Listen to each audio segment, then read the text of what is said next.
God is doing something behind the scenes. Grabe. Yeah.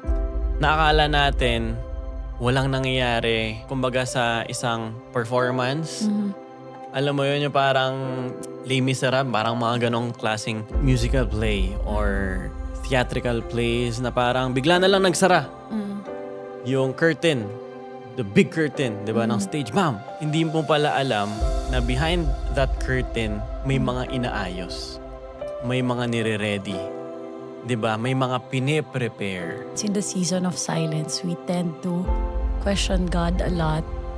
Pero in the season of silence, kita natin that it's a place and preparation time for God to shift things around. Pag nagtiwala ka kay Lord, hindi half-hearted trust or half-heartedly.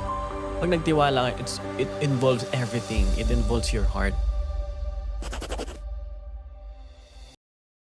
Hey fam, welcome to Life Place Podcast where we talk about life, faith, and everything in between. Nais namin kayong batiin ng isang pinagpalang bagong taon. Yes! What's up? What's up? Sa mga titingin dito. What's up, everyone? Nakita-kita ulit tayo. Actually, na-miss namin ang bawat isa sa mga nakakakita ng ating or nakakasubaybay ng ating mga episode. Nakita naman natin na December, wala kaming nalabas na episode. We want to apologize everyone. Kasi alam naman natin pag December, Sobrang natin nun. Hindi naman sa busy, pero it was a quality time that we chose to spend with our loved ones. yes, we chose to spend with our loved ones. But this year, hopefully, no, maka-upload tayo ng mga and episode praying. December this year. Babawi kami. Yeah, at masama natin sila sa podcast. Shout out, Micah.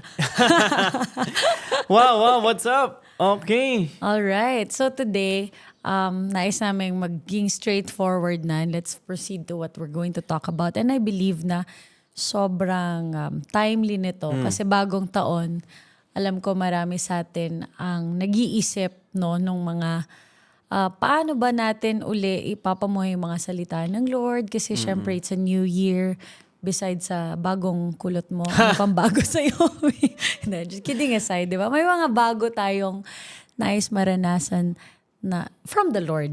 We want to experience new things from Him and we're expectant sa mga pangako niya sa atin. Yeah. But besides expecting the promise of God, meron din kasing principle ng Lord and that is to surrender. Diba?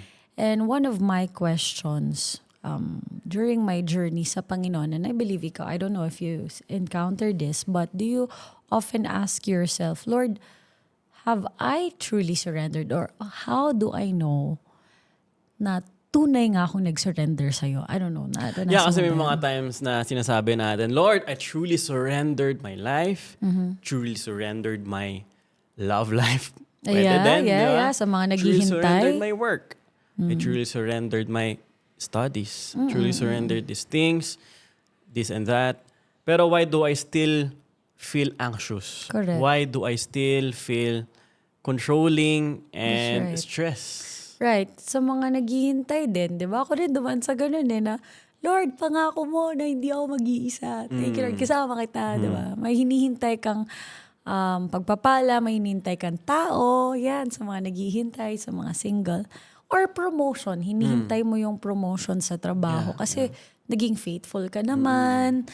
Di ka naman pumapatay ng tao. Yung mga ganun. Pero minsan kapag dumadaan na tayo sa season of silence, diba, minsan parang, Lord, walang nangyayari.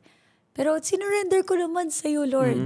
Paano mo malalaman yon? Yung, meron bang fake surrender? Or what is it about? Diba? So, yeah, I think lahat tayo nakakaranas ng mga ganyang emotions, mga ganyang feelings wherein we are in this situation or season na it seems, Lord, I surrendered everything. Lord, I gave up everything. Pero parang, nung sinurrender ka na, parang my flesh still wants me to control. My flesh wants me to worry. And I believe, ito yung maganda na in those moments, hindi ka naman iniwan ni Lord. Hindi ka naman papabayaan niya. The Word still speaks. The Holy Spirit still guides. Kahit na parang it feels na si God distant. Kahit na may mga times na parang si God silent. Alam mo na, alala ko lang, there was a gap in the Bible. There was a time, Yeah, it was 400 years of waiting for the Messiah to come. So ito yung time na walang any prophecy, walang any messenger, walang any prophets na pinadala si God during this time, which is 400 years. Wow. So, imagine mo, ilang generation yon na walang Walang any word of God. thing na galing kay Lord. Yeah, yeah, Word of yeah. God, messenger, Oh, prophet, man of God. man of God. Not Ito yung even time miracles. Mga ganun. yeah, and not even miracles. Ito yung time na yung last book of the Old Testament, which is, I think, Malakay. Yeah. Tama ba? Yeah. Yeah. Paki-fact check niya. Malakay and then Matthew. Yeah. Diba? So merong 400 years na waiting. Yung mga Israelites, Lord, bakit wala kayong pinapadala na prophets? Lord, bakit wala kayong any signs, any messenger Tama, malaki. na pwedeng magpadala kayo at magamit nyo in order for us to still be connected sa inyo. Bakit? Wala. Talagang silent and it seems na distant. Yeah. Pero in those 400 years, God is doing something behind the scenes. Grabe. Yeah. Naakala natin walang nangyayari walang nangyayari or walang parang kumbaga sa isang performance. Alam mo yun yung parang, 'di ba, nakapanood ka na ng mga play, nakapanood ka na ng mga Les Miserables, parang mga ganong klaseng musical play or theatrical plays na parang bigla na lang nagsara. Yung curtain, the big curtain, 'di ba, ng stage, bam! Hindi mo pala alam na behind that curtain may mga inaayos. May mga nire-ready. 'Di ba? May mga pine-prepare. Na para sa'yo parang, ay tapos na ba? Ay hanggang dito na lang ba? Hindi pala. Magbubukas pala ulit yung malaking curtain na yon for the Messiah to come, which is si Jesus. Hinihintay nila for 400 years na may dumating na Messiah at na prophesied a long time ago na ito na yon. But we had to wait. We had to still put our trust in God during those time of waiting. Napakaganda, di ba? Ganda. Na may ginagawa talaga si Lord. That's good. I want to add to that na kasi we're talking about parang silence. In the season of silence, we tend to question God a lot. Pero in the season of silence, kita natin that it's a place and preparation time for God to shift things around. Diba? Na while the Israelites were waiting for someone, for something, Yeah.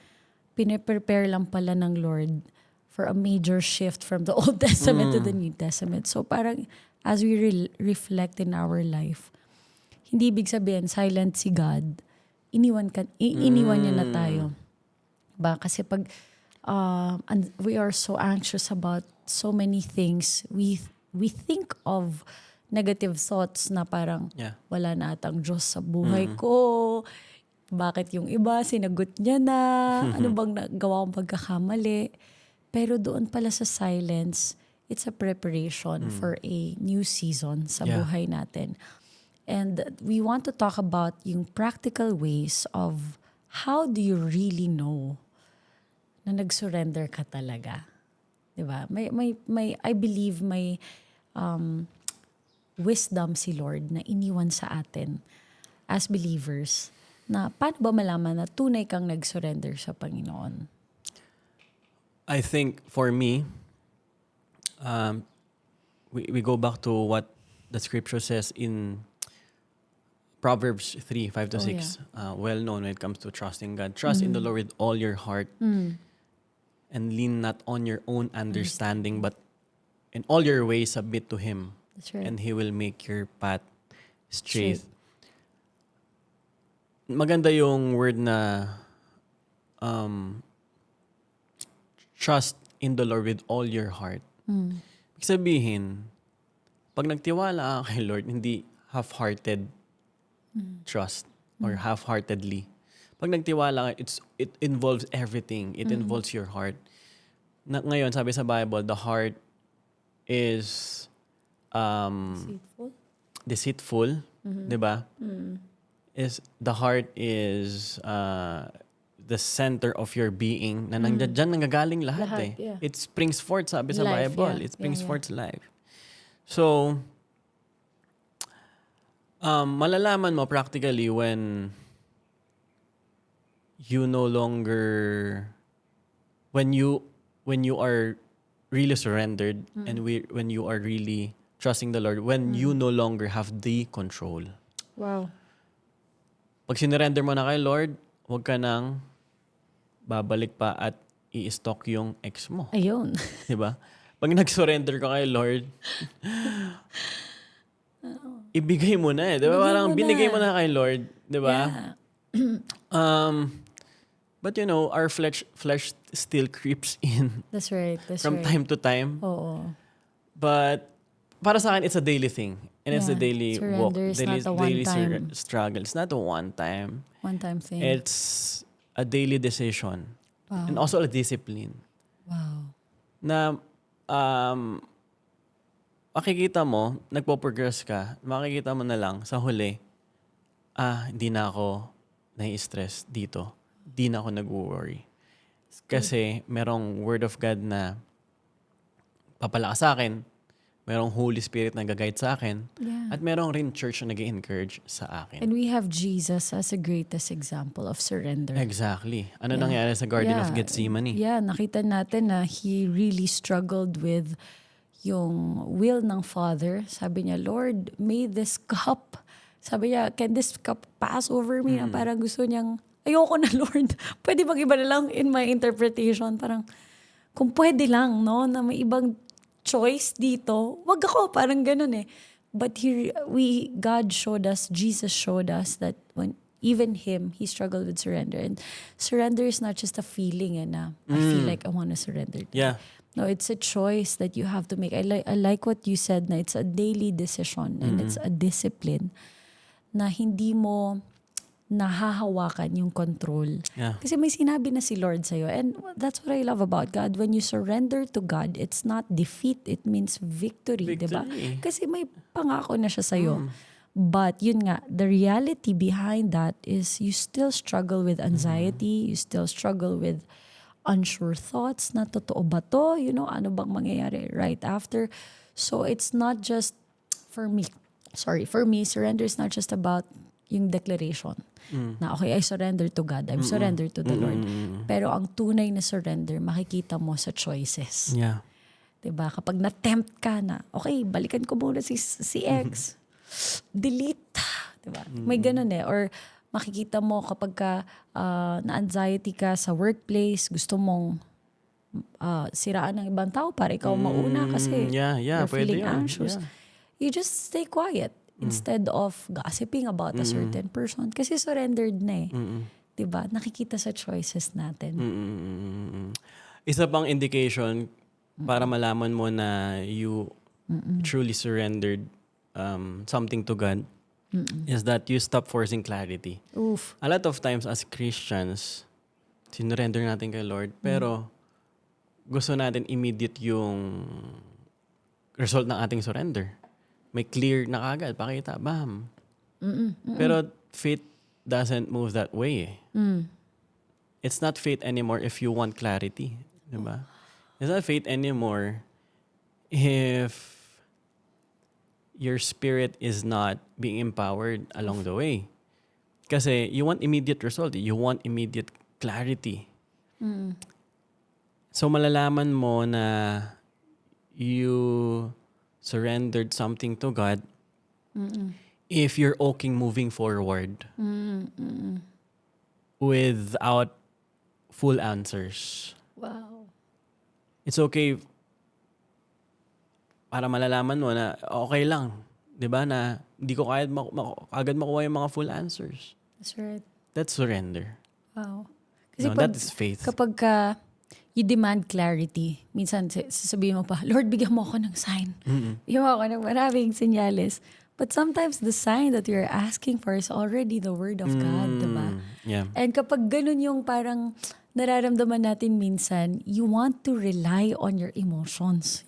Kasi depend on what you see. And we don't live according to what we see, what we feel. We live according to faith. Yeah. So, ang tunay na surrender, trust is not emotional, but it's directional. Wow. You really follow. Pakiulit nga, trust Trust is not not emotional. It's directional. It's directional. Meaning, hindi ka magbe-base sa nararamdaman mo or sa nakikita mo. Yung sabi mo nga, it does not require clarity. Pero yung daily surrender that when you feel like you want to take control of things, you stay in that state of calmness kasi alam mong hawak na ng Lord. You don't demand clarity. You just surrender to the Lord. Yeah. Galing, no? Ganda. Hindi mo mai-spell ang surrender kung walang end, di ba? Surrender. Oh, wow. Kasi surrender, End. end, di ba? E-N-D. E-N-D. May That's good. E-N-D. May end dun sa surrender. Surrender is the end of yourself and the beginning of God. Say that No? again. Surrender is the end of yourself and the beginning of God. Pag wala na sa'yo control, pag wala na sa'yo yung yung forceful answers, diba? Pag wala na sa'yo yung bagay na yun na hawak-hawak mo pa rin, that's surrender. That's right. At binigay mo na kay Lord, that's surrender. Hindi mo binigay sa ibang tao. Diba? Pwede kasing, I surrender and not give it to God. I surrender and I give it to other people. I surrender and I do this. I go to... Maraming ganun, di ba? I surrender but I go to casino. Parang sinurrender ko na yun. Surrender ko na tong pera na to. Iba pala. Ibang surrender pala yun. Surrender pala. Mali pa rin. Sinayang mo. Sinayang. Dapat directly towards God. Di ba? Correct. That's right. Yung surrender na hindi ka bibigay. Oo. Bigay ko na to. Sige. Ay, sige. Sasayangin ko na. Walwal Diba? na. So yung surrender, hindi sayang. Correct. Pag nag-surrender ka kay Lord, hindi sayang. Pag nag-surrender ka sa mundo, sayang. Of course. Yeah. It's a defeat. Yeah. Diba? And ang tunay na surrender din, pangalawa is, it will always push you to obedience and it will cost you. Yeah. Diba?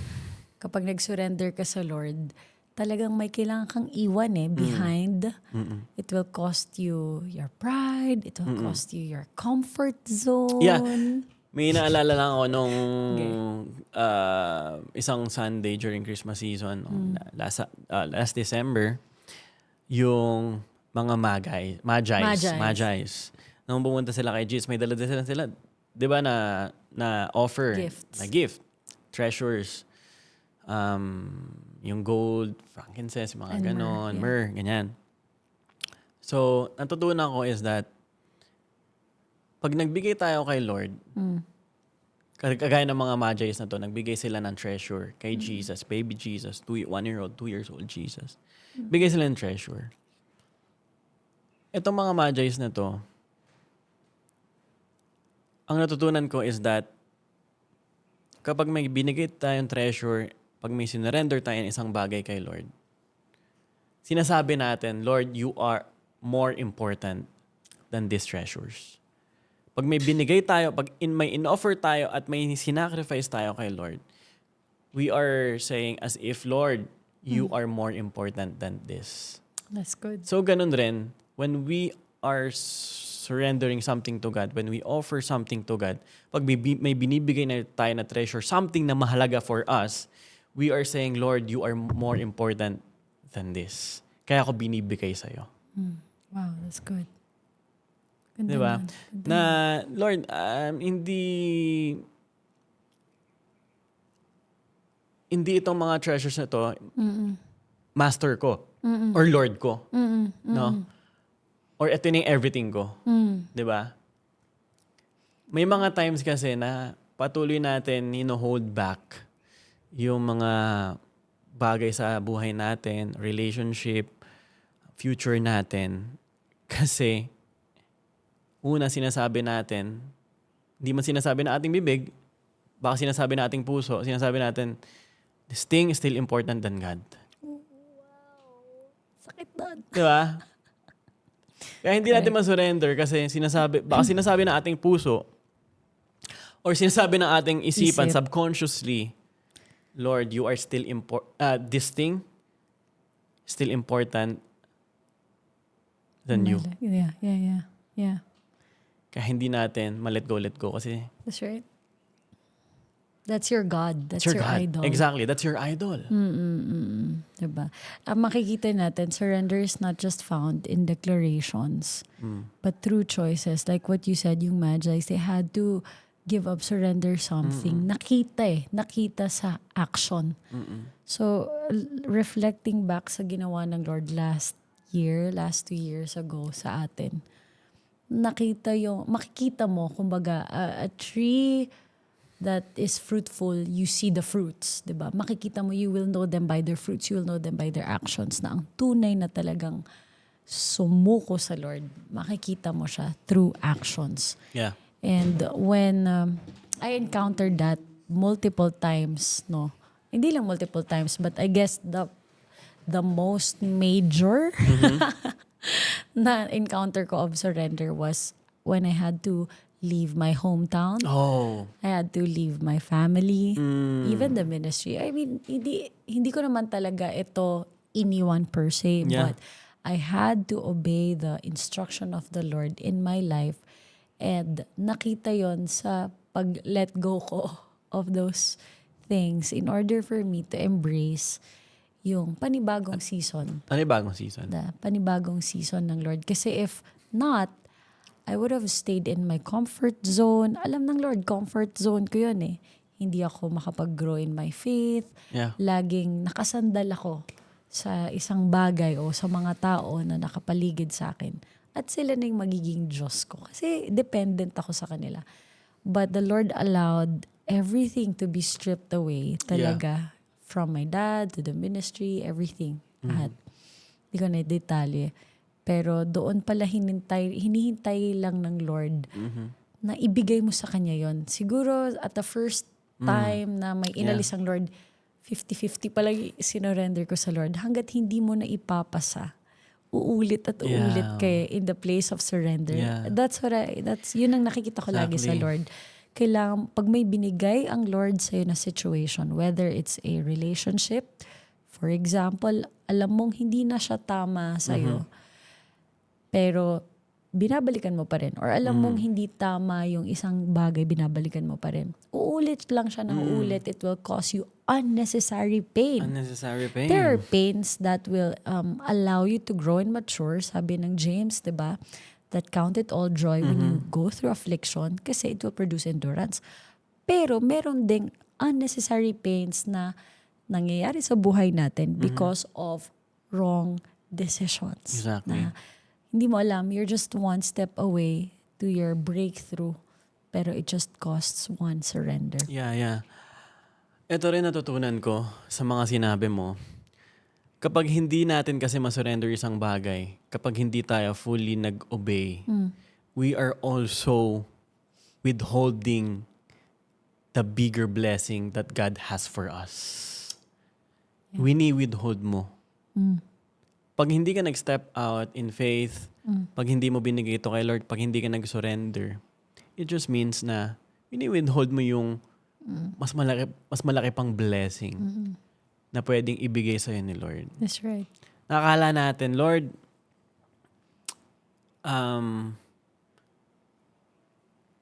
Lord, ayokong ibigay to. Ayokong isurrender to. Nakakala mo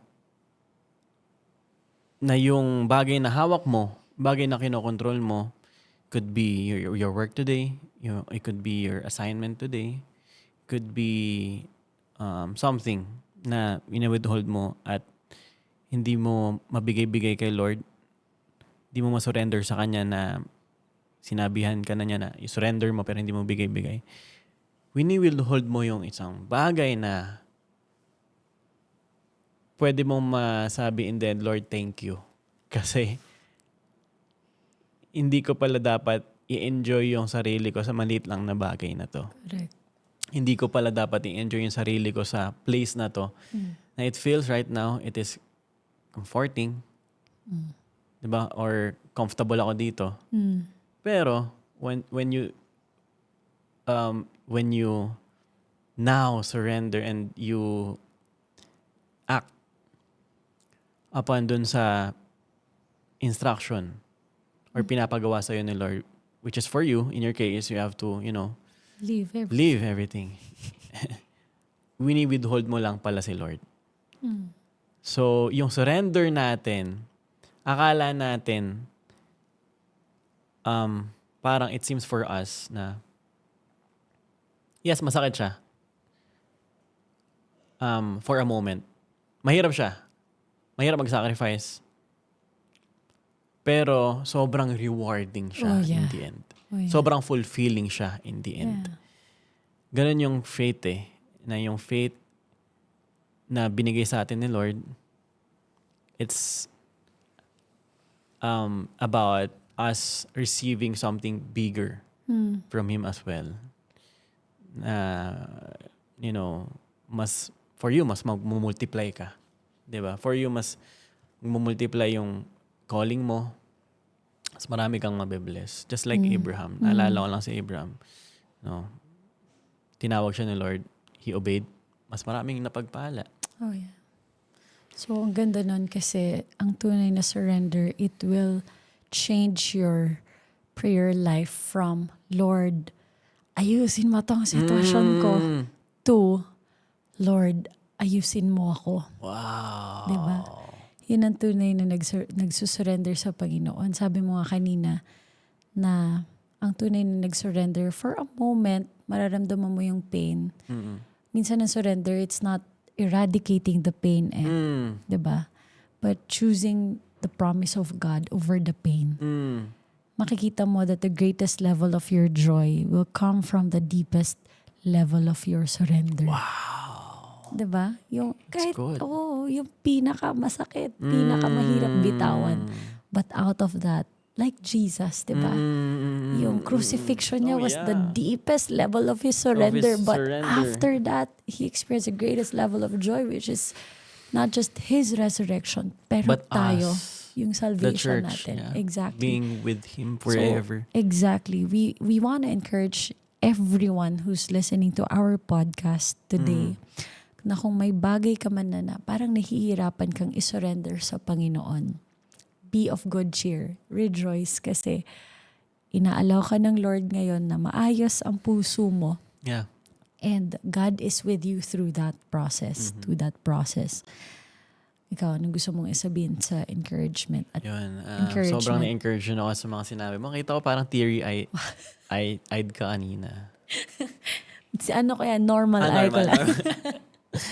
Well, we want to thank you kasi ang ganda ng result rin ng mga views ng mga previous episode.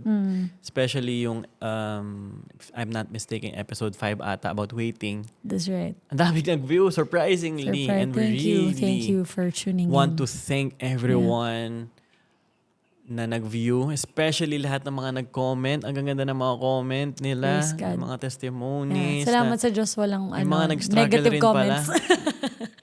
Thank you, Lord.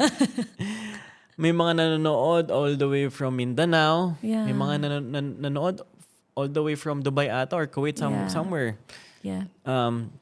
Pero we want to thank you talaga kasi ang heart lang naman namin. Una is ma-start to kasi matagal na.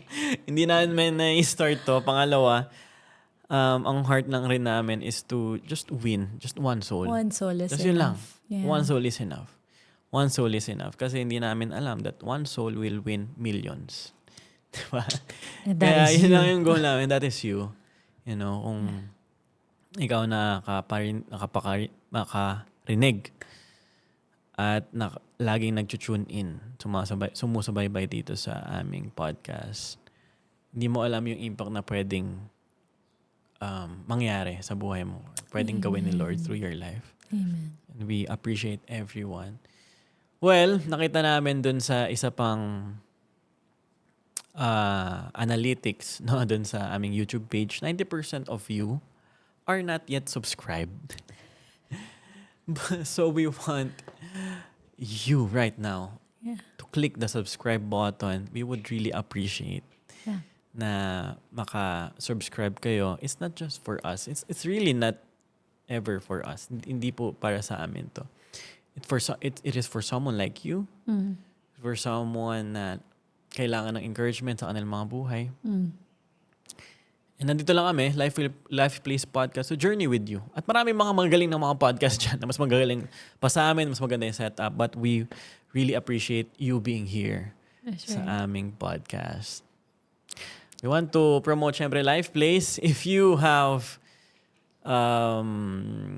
events, weddings, if you're involved sa isang church, camps, retreats, the Life Place is open for you. For camps, retreats, and team buildings. Yes.